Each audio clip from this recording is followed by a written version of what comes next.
Guru Gone Bad. I'm Jason Horton. I'm Rebecca Lieb. And this is Ghost Town.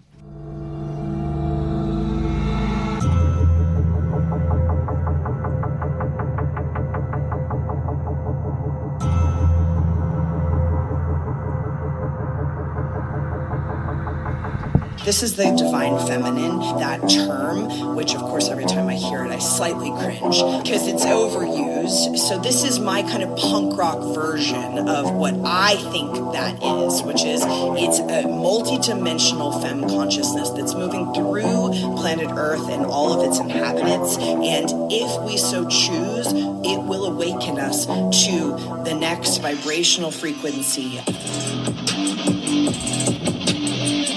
What you just heard is the audio from a post on Guru Jagat's Instagram, a promotion for a 12-month intensive called 5D Femme, the yogic science of femme consciousness, through the Rama Institute in Venice, California.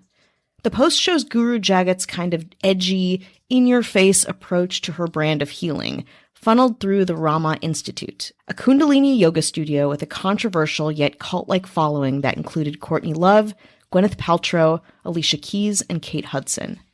But on August 1st, 2021, this, quote, thought leader of modern wellness died suddenly, leaving her motives and practice open to examination. Examination that would include a multitude of abuses and a secret mission. Today we're talking about the life and death of Guru Jagat. But before we talk about Guru Jagat by her yogi name or her birth name, Katie Griggs, we should talk about Kundalini yoga. For anyone who's done it, I have not, Kundalini is described as a combo of breathwork, slow yoga poses, chanting, and conscientious health choices, like eating vegetarian and meditating. But despite taking a lot of its tenets from Bhakti, Raha, and Shakti yogas, ancient traditions, Kundalini yoga was made up by a guy named Harijiwan Singh Kala, or Yogi Bhajan, in 1968. Pakistani-born Bhajan fled to India, where he worked for the Indian Revenue Service and the New Delhi Customs. During his final years in India, he became deeply interested in yoga and started teaching it himself. In 1968, Bhajan moved to Toronto with a glowing blessing from the British High Commissioner to India, James George, a former student. In 3 months, his power over the Western yoga market grew exponentially, as did his celebrity. It was in Toronto where he became a true yogi, a guru, some might say. A year later, Bhajan created the Healthy, Happy, Holy organization in Los Angeles, California. He realized that a particular type of person gravitated towards his lofty, New Age yogi tenets of long hair, vegetarianism, tunics, and deep stretches. Hippies. White hippies, mostly. It was a time that Americans were desperate to help the world, to look towards the East to draw in some kind of meaning or inspiration. And they had money to do it. To serve his new and vibrant market, Bhajan created the International Kundalini Yoga Teachers Association, dedicated to setting standards for his disciples and teachings. In 1994, the Happy Holy organization even began consulting for the United Nations, advising the UN on how to best approach human rights, feminism, and alternative living.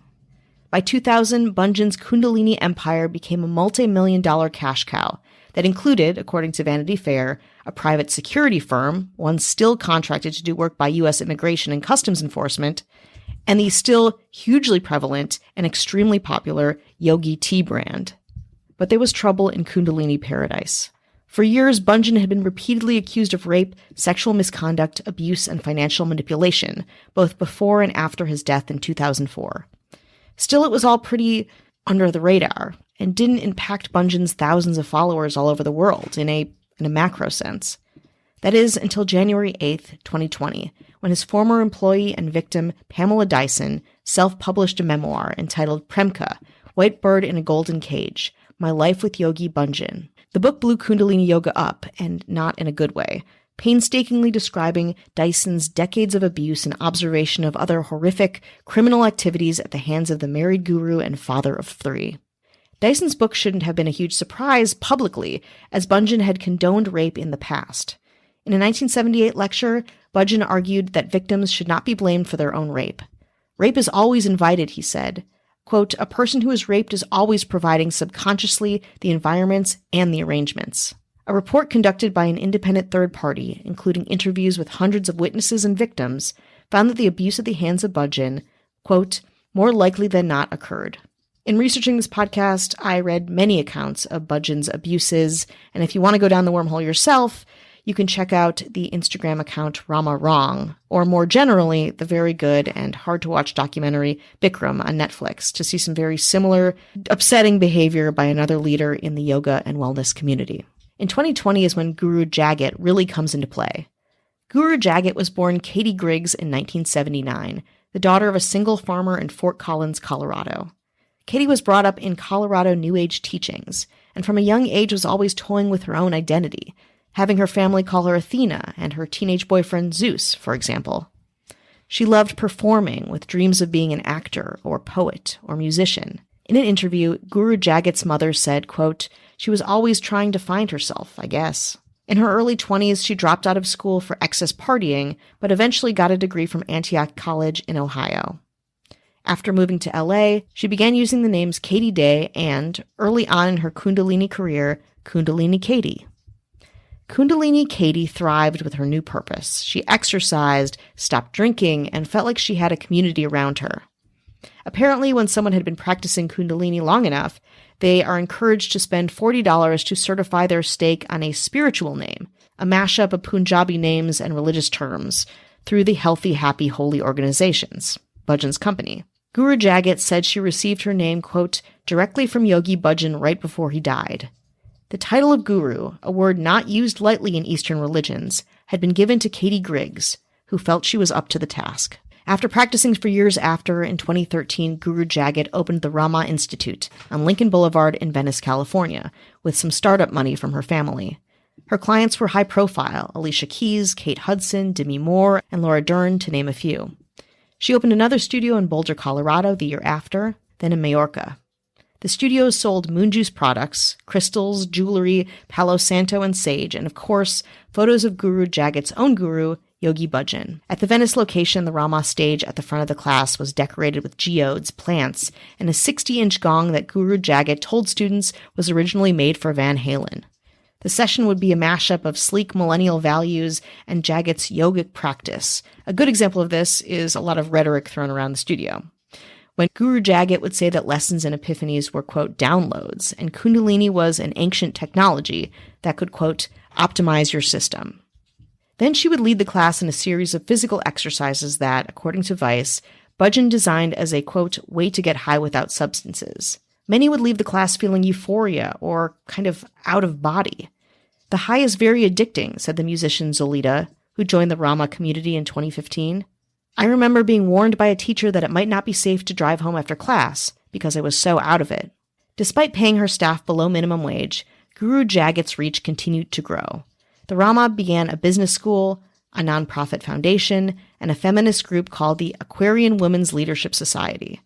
She started a music label called Rama Records and launched 2 clothing lines. Yes, 2 clothing lines that involved a lot of white robes and white people wearing turbans. According to a pitch deck created by Rama staff in December of 2019, Rama claimed to have 150,000 social media followers, 50,000 email subscribers, and 500,000 podcast streams. That year, they offered 300 events, 4 retreats, and a festival. Guru Jagat spoke at Harvard and Bonnaroo Music Festival with a robust lineup of speaking engagements and promotional opportunities. And of course, Guru Jagat had an Instagram account. And when Pamela Dyson's shocking memoir came out, Jagat used her online platform as an opportunity to support Budgen, her mentor. When addressing the book on her Instagram, Jagat said, quote, "This tale is no truer than any other tale. The truth as always lies in the eye of the beholder. Not a good look." And on that note, let's take a break. Mary redeemed a $50,000 cash prize playing Chumba Casino this year. I was only playing for fun, so winning this was a dream come true. Chumba Casino is America's #1 social casino experience. It's serious fun. With over 80 casino-style games to choose from, you too could win life-changing amounts of cash. Be like Mary. Log on to ChumbaCasino.com and give them a whirl. That's ChumbaCasino.com. No purchase necessary. Void or prohibited by law. 18+. Terms and conditions apply. See website for details. The voice in the preceding commercial was not the actual voice of a winner. Progressive presents Adjusting to the Suburbs. You used to associate crickets with silence. But since you bought a house in the suburbs, you know crickets hate silence. If any other creature realized rubbing its legs together made a piercing, high-pitched noise, they might think, maybe I won't do that. Constantly. All night long. Luckily, you can save with Progressive by bundling your home and auto. Now that's something to make noise about. Just not constantly. Progressive Casualty Insurance Company. Coverage provided and serviced by affiliates and third-party insurers. Hi, hello, how are you? Hello. How are you doing? Hello. We're checking in. Hello. This is it. You We're knew it was here. coming. We're here. Unless you'd never listened We made before. it here. And In that case, welcome. welcome, That's yeah. good. And you're like, what is this part? Yeah, It's you're not like, very interesting. it stopped. This is where we give a little thank you Oh. to all the people that are listening, supporting the show, spreading the good word. So good. It's a good word. It's a good word. It's a good couple of words. And this is where, party time, we like to thank our government. That's right. That's right. Our mayors. Rocking a lotus pose. Ashley Matson. Hello. Getting down with downward dog. That's a good one. Charlie Gilbert. Hello. And rocking a classic tree pose. Ooh. Kat Joselle. Nice work. Leading the poses, leading the class. Whoa. With no judgment. Whoa. Practically floating. Oh, yeah. Rocking a full vinyasa. That's right. Our governor, Avian Noble. You want no ads, no chit chat, bonus episodes, the good stuff. Little tip: if you go in and then I think it's under like the categorized either bonus episode or early access. Click on that. You get. If you just want to go back and listen to a bunch of episodes, ones you haven't heard, you don't want to hear, and you got, you know what I mean? You don't have time. You got to zen out. You got to zen out. You got a rock zen garden. out. Do it. You got some essential oils. Exactly. You know, you can just lay down and pretend it's meditation. Yeah. Close your eyes. Our voices are probably not the things that will take you there. No, probably not. But, you know, we're all doing our best. Head on over to patreon.com/ghosttownpod. That's right. The part that no one waited for. Yep. But you got it anyway. You got it. There you go. All right. Well, let's head back to Venice, California, where Guru Jagat's online promotion of her mentor, Yogi Bhajan, is triggering a backlash that inspired the Instagram account that I mentioned earlier. Rama Wrong is run by Becky Lovell and Nicole Norton, Jagat's former personal assistants. And you'll notice I am saying a lot of names of people that sound very American. During my research, they appeared to be white. I don't want to say that they are or not, but again, just think of this whole system, Kundalini yoga, being supported by a lot of white people in the Los Angeles area. Despite Jagat viewing herself as a controversial rock and roll revolutionary, her actions in the account proved upsetting, abusive, and manipulative. She screams at people on WhatsApp about nearly everything, but especially making sure she gets her money, and also that her social media, photos, and presence are exactly how she wanted it. In a company-wide group chat, Jagat wrote, "Fuck you all," for not drafting a promotional email as she'd wished, and threatened another group, quote, "I will wring your figurative necks if not every photo you've ever taken up until now isn't in the Dropbox." Guru Jagat wanted her following to be detached, dazed, and seduced by her teachings, vulnerable to emotional, intellectual, and financial manipulation.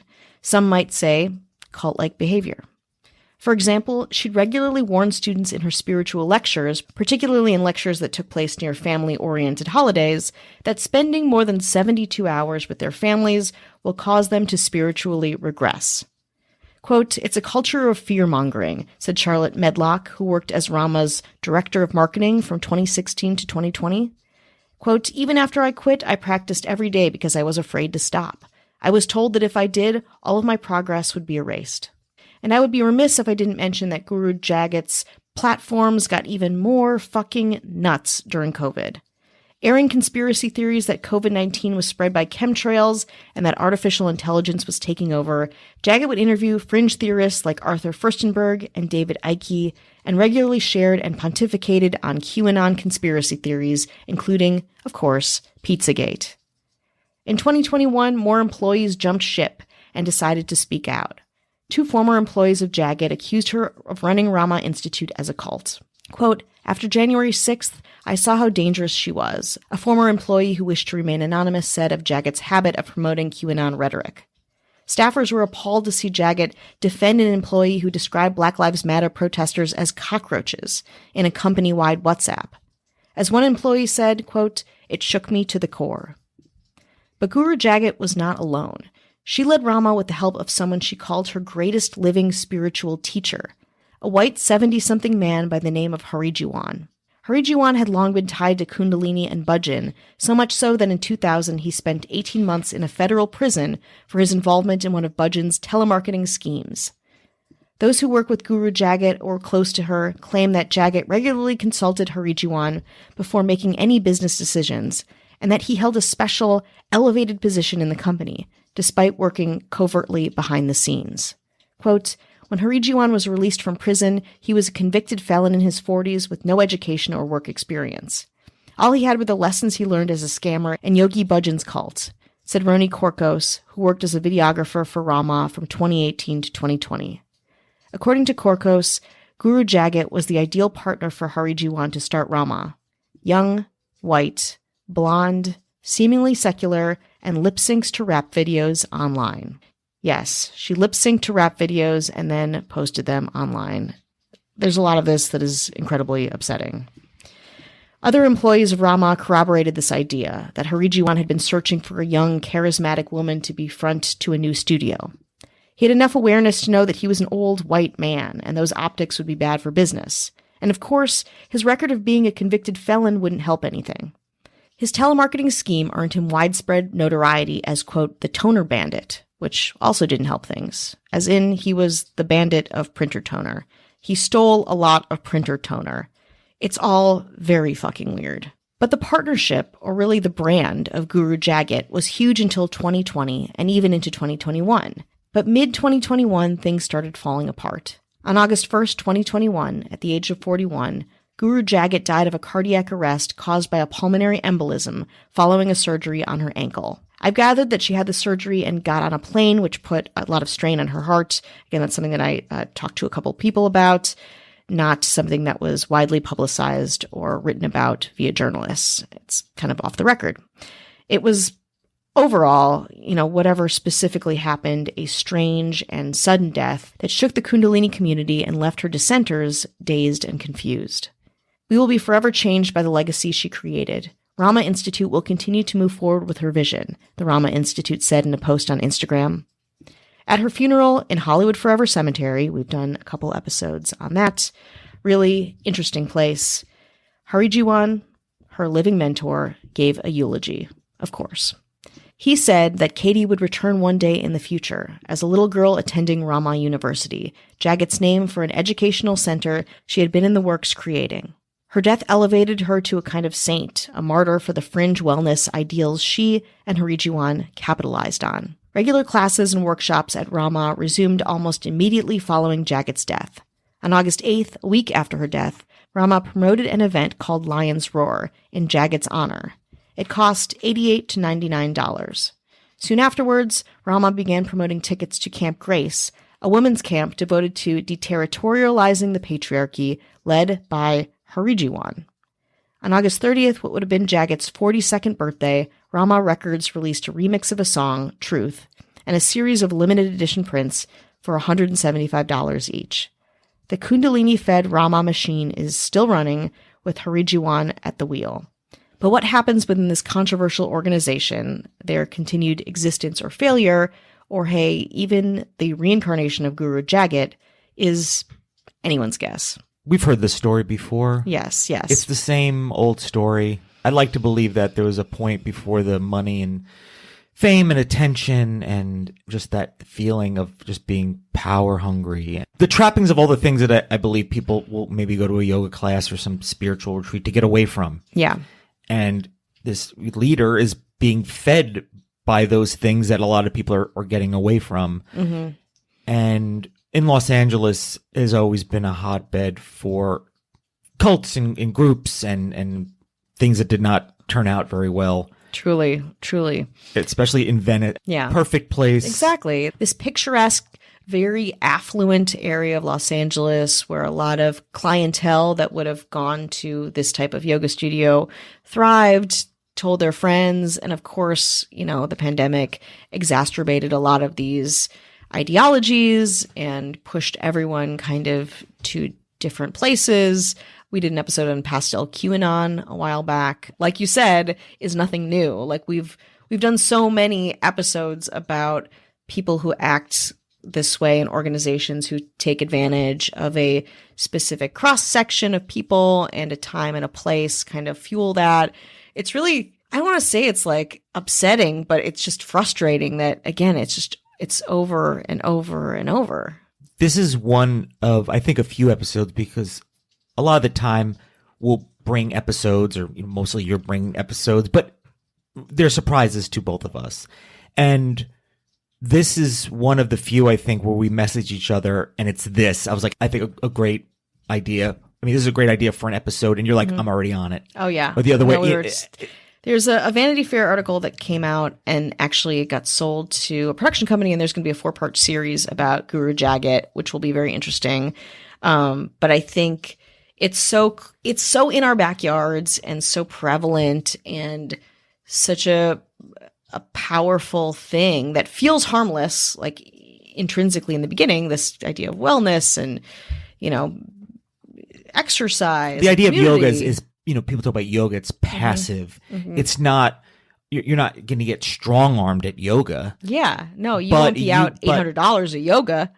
Whether some religion or anything that is meant to be like, oh, this is healing and helpful. It's the opposite of the sharp edges of the world or of people, but that's what draws people in, and that's what gets them, is this kind of, you're being bought and sold, but the tones are very, very soft. Yeah, it's almost worse. You just sell me some shit. Honestly, just be like, here it is. Here's a class for $250, and then I'm going to ask you to take another one after you're done with this one, and hope you get something out of it. But really, I'm just trying to do business with you, versus something where it's like this holistic, universal, like the ideas of, these like bullshit ideas. I'm not saying that it's bad in and of itself, but again, when not to discredit people that are doing it and getting something out of it. I agree. I don't think plenty you of great should be places out there. A lot. I don't think you should be working for nothing ever. First of all, as someone who did that for a very long time, not in the Kundalini community, but like, I don't think anyone should be exploiting the workforce, and people who are well intentioned and who want to be a part of a community of wellness and feeling good about themselves and clean living.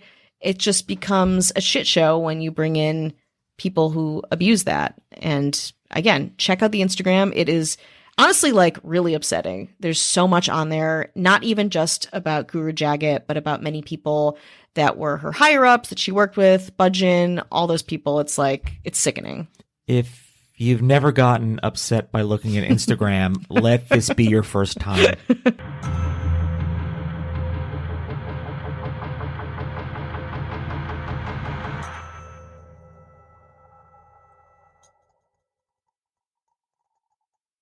How long does it take to tackle a home project?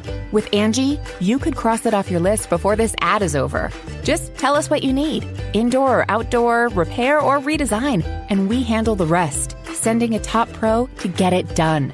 You don't have to lift a finger, except to tap the screen or click the mouse. Plus, Angie is free to use.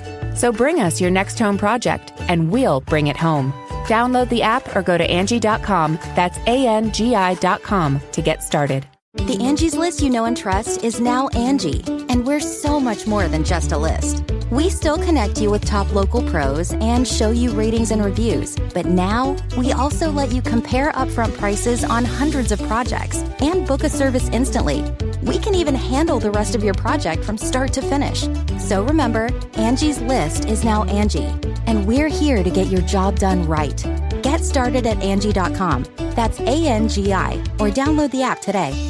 Angie's List is now Angie, and we've heard a lot of theories about why. I thought it was an eco move. Fewer words, less paper. No, it was so you could say it faster. No, it's to be more iconic. Must be a tech thing. But those aren't quite right. It's because now you can compare upfront prices, book a service instantly, and even get your project handled from start to finish. Sounds easy. It is, and it makes us so much more than just a list. Get started at Angie.com. That's ANGI, or download the app today.